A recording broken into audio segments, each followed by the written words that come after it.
ஆண்டவர்கிட்ட நம்ம ஜெபம் பண்றோம், ஆண்டவரே என்னை ஆவியினால நிரப்பணும். ஆவி அபிஷேக கூட்டங்கள் நிறைய நாங்கள் நடத்துவோம். சிலர் ஆவினால என்ன நிரம்பல, எனக்கு ஆவினால் நிரம்பணும். எதுக்கு ஆவினால் நிரம்பணும்? அந்நிய பாஷை பேசணும். ஆவியினால நிரம்புறது எதுக்குன்னு சொன்னா, அந்நிய பாஷை பேசுகிறது இருக்குது, அது ஒரு பக்கம் இருக்கட்டும். ஆவியில் நான் நிரம்புறது எதுக்குன்னு சொன்னா, ஆவியின் கனிகளை நம்ம காட்டணும். என்னை வெறுக்கிறவனை நான் நேசிக்க வேண்டும். அது எனக்கு சாதாரணமா முடியாது.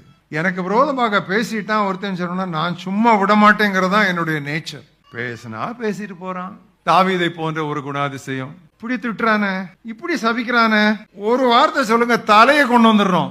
தலையை கொண்டு வரதெல்லாம் அந்த காலம் ரொம்ப காமன். ஒரு தீர்க்கதரிசியின் தலையே தட்டுல வச்சு கொண்டு வந்துட்டாங்க. தலை கொண்டு வரது ரொம்ப சாதாரணம். ஒரு வார்த்தை சொல்லுங்க, தலையை கொண்டு வந்துடுறோம். ஐயோ, அதெல்லாம் ஒண்ணும் பண்ணாதீங்க.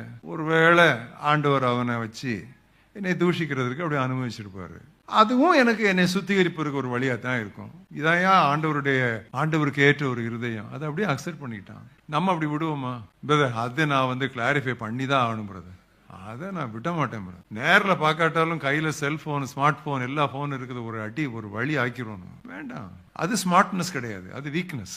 அது பலம் அல்ல, அது பலவீனம். அநேக சமயங்களில் நாம் அமைதியா தான் இருக்கணும். இவ்வளவு கேட்கிறேன்னு நீ ஒன்னும் சொல்ல மாட்டியா? அவரோ ஒன்றும் பேசாதிருந்தார். அமைதியின் வல்லமை, the power of silence. பேச வேண்டிய நேரத்தில் வாயை திறந்து கரெக்டா சொல்லிட்டார். நான் இப்படி எல்லாம் கேட்கிறேனே, எனக்கு உன்னை விடுவிப்பதற்கு எனக்கு அதிகாரம் இல்லையா? உனக்கு தெரியாதா? சார், வெரி சாரி, மேல இருந்து வரலன்னா உங்களுக்கு அதிகாரம் கிடையாது சார். எங்க சத்தியம் சொல்லணுமோ அதற்கு தான் அவர் சொல்லுவார். அருமையான திருச்சபை மக்களே, நம்ம அநேகர் கெடுவது வாயினால் தான் கெடுறோம். ஒருவருக்கு ஒருவர் விரோதமாக பேசுவது, ஒருவருக்கு விரோதமாக ஒருவர் புறங்கூறுவது, ஒருவர் மேல் ஒருவர் அனாவசியமாக பழி சுமத்துவது. திருச்சபையின் பிரச்சனைகளுக்கு முக்கிய காரணம் அடங்காத நாவு.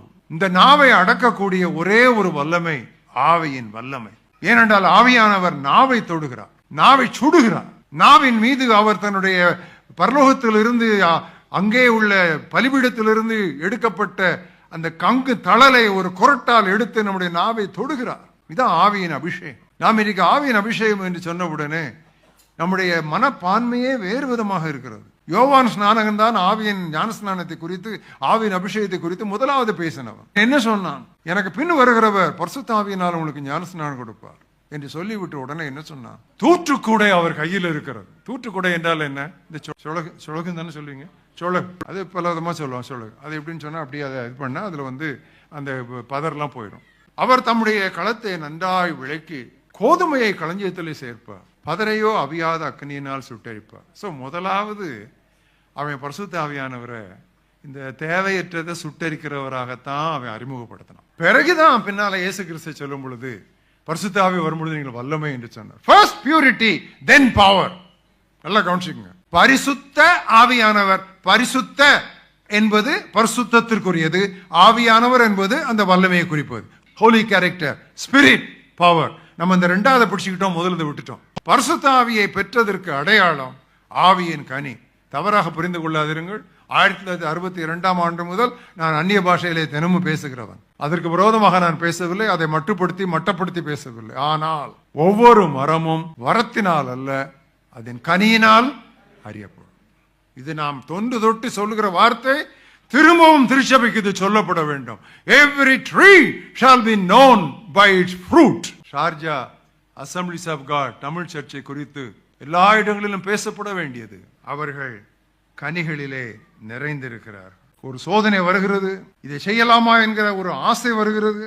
ஆனால் நமக்குள் குடிகொண்டிருக்கிற, நமக்குள் வைராக்கியமாய் குடிகொண்டிருக்கிற அந்த பரிசுத்த ஆவியானவர் வைராக்கிய வாஞ்சையாய் இருக்கிறார். அவர் அதை எதிர்க்கிறார். அந்த இடத்துல வைராக்கிய வாஞ்சை என்பது அதை இலகுவாக மொழியாக்கம் செய்ய முடியாத ஒரு வார்த்தை.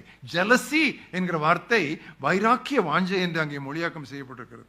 ஏனென்றால் அதற்கு நேரடி வார்த்தை பொறாமை என்று வந்துவிடும். எனவே வைராக்கிய வாஞ்சை, அதற்கு ஒரு விளக்கம் தேவையானால் நான் சொல்லுகிறேன். ஒரு கணவன் மனைவி கூட்ட முடிகிறது. கணவன் இந்த சபையிலேயே மிகவும் அழகான பெண்மணி இடத்திலே போய் நின்று பேசி குலாவி கொண்டிருக்கிறான். அப்பொழுது இந்த மனைவி இங்கே இருந்து அழகான ஒரு பெண்ணோடு பேசுகிறாரே என்று சொல்லி போட்டோ எடுப்பாரா? அவ போட்டோ எடுக்க மாட்டா, ஒரு லுக் விடுவா. ஆள் காலி அவரு. அது என்ன? வைராக்கிய வாஞ்சை. I cannot tolerate unfaithfulness in my spouse. என்னுடைய வாழ்க்கை துணையிலே நான் இவ்விதமான உண்மையற்ற நிலையை என்னால் சகிக்க முடியாது. அது பேர் தான் வைராக்கிய வாஞ்சி. It is actually protection. அது நமக்கு ஒரு பாதுகாப்பு. வைராக்கிய வாஞ்சி. அதனால தான் திரும்ப திரும்ப பவுல் கேட்டான், உங்களுடைய ஆலயம், உங்களுடைய சரீரம் பரிசுத்த ஆவியானவர் வாசமாயிருக்கும் ஆலயம் என்று நீங்கள் ஏன் அறியீர்களான்னு கேட்டா, அது பொதுவாக நம்ம கவனிக்காத ஒரு சத்தியம். ஏன் அது ஒரு கேள்வியா கேட்கணும்? திருப்பி திருப்பி கேள்வியா தான் கேட்கிறாரு. Don't you know that your body is the temple of the Holy Spirit? இதுதான் பரிசுத்த ஆவியானவர். ஆண்டவரே, உம்மை நான் எந்த விதத்திலும் துக்கப்படுத்தி விடக்கூடாது என்று சொல்லி நான் ஒரு தீர்மானம் எடுக்க வேண்டும். பரிசுத்த ஆவியானவர் ஒரு ஜென்டில்மேன். நான் எப்பவும் ஒரு அழகான ஒரு இடத்தை நான் ஒரு ஒப்புமை சொல்லுவேன். இயேசு கிறிஸ்துவை பார்த்து யோவான் ஸ்நானன் சொல்றான், தேவ ஆட்டுக்குட்டிங்கிறான். பரிசுத்த ஆவியானவர் புறாவை போல வந்து இறங்குறார். Do you know that the dove is the gentlest of birds and lamb is the gentlest of animals? உங்களுக்கு தெரியுமா? மிருகங்களிலெல்லாம் மிருதுவானது ஆட்டுக்குட்டி, பறவைகளிலெல்லாம் மென்மையானது புறா. சிங்கம் மாதிரி இருக்கவங்க மேல புறா வந்து உட்கார்ந்தா என்ன ஆகும்? யோசிச்சு பாருங்க. அப்ப அந்த காம்பினேஷன், அதுல கூட ஆண்டவர் வந்து அந்த காம்பினேஷன், அந்த பிக்சோரியல் ரெப்ரசன்டேஷன் எடுக்கும்போது கூட பாருங்க, நல்ல இல்லஸ்ட்ரேட்டிவா, ரொம்ப அப்ராப்ரியேட்டா அவர் அதை எடுத்திருக்கிறார். சோ அந்த ஒரு ஆவியானவர் மென்மையானவர். அதனால தான் என்ன சொல்லுது, ஆவியானவரை துக்கப்படுத்தாதிருங்க. ஈஸியா அவர் துக்கப்பட்டுருவார். he will be easily displeased. துக்கப்படுத்திக்கிட்டே இருந்தீங்க, ரெசிஸ்ட் பண்ணிக்கிட்டே, எதிர்த்து கொண்டு துக்கப்படுத்திக்கிட்டே இருந்தீங்கன்னா கொஞ்ச நாள்ல அவர் என்ன செய்வாரு, உங்களை விட்டு போக மாட்டார். அதான் பிரச்சனையே, உங்களை விட்டு போக மாட்டார். ஒரு ஓரத்தில் போய் அமைதியாக உட்கார்ந்து விடுவார். அதற்கு பெயர்தான் ஆவியை அவித்து போடாது. ஆவியை விரட்டி விடாதீர்கள் இல்லை, அவர் உள்ளதான் இருப்பார். தாவீது அவ்வளவு பெரிய பாவத்தை செய்த பிறகு கூட அவன் என்ன ஜெபம் பண்ணா, ஆண்டவரே நீர் எடுத்துக்கொண்ட பரிசுத்த ஆவியை திரும்ப தாருன்னு சொல்லல. அவன் என்ன சொன்னா, உங்களுடைய பரிசுத்த ஆவி என்னிடத்துல இருந்து, அவன் பயந்தான், எடுத்துக்கிடுவாரோன்னு சொல்லி ஒரு பயம் வந்துருச்சு அவனுக்கு. நான் ஒரு கேள்வி கேட்கிறேன், என்னையும் சேர்த்தே நான் கேட்கிறேன், நமக்குள்ள இருக்கிற ஆவியானவர் சந்தோஷமா இருக்காரா? Is the Holy Spirit who is a resident in us, who is indwelling us, is he happy? Is he quite pleased with what we do and what we speak and where we go and what we do not do? All those things, do they satisfy him, please him, make him happy?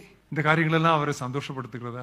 எத்தனை பேருடைய வாழ்க்கையிலே பரிசுத்த ஆவியானவர் இருக்கிறார், ஆனால் ஓரத்திலே அமர்ந்து அமைதியா இருக்கிறார். அதான் ரொம்ப கஷ்டமான ஒரு காரியம். பாருங்க, வீட்டுக்குள்ளேயே ஒரு கெஸ்ட்டை வச்சுக்கிட்டு அவர் பேசுறதும் இல்லை, நம்மகிட்ட ஒன்றும் செய்யறதில்லை, நாமும் அவர்கிட்ட பேசுறதில்லை, சும்மா ஒரு மூலையில ஒரு ஸ்டூல் போட்டு அவர் உட்கார வச்சுட்டா, what a treatment we give to the Holy Spirit. ஆண்டவரே, யாரை பிரியப்படுத்தினாலும் பிரியப்படுத்தாவிட்டாலும் எனக்குள் வைராக்கிய வாஞ்சியாய் தங்கி இருக்கிற பரிசுத்த ஆவியானவரை நான் துக்கப்படுத்த மாட்டேன் என்று நாம் ஆண்டவரிடத்திலே ஜெபிக்க வேண்டும். சரி, பரிசுத்த ஆவியானவர் கொடுத்தாரு.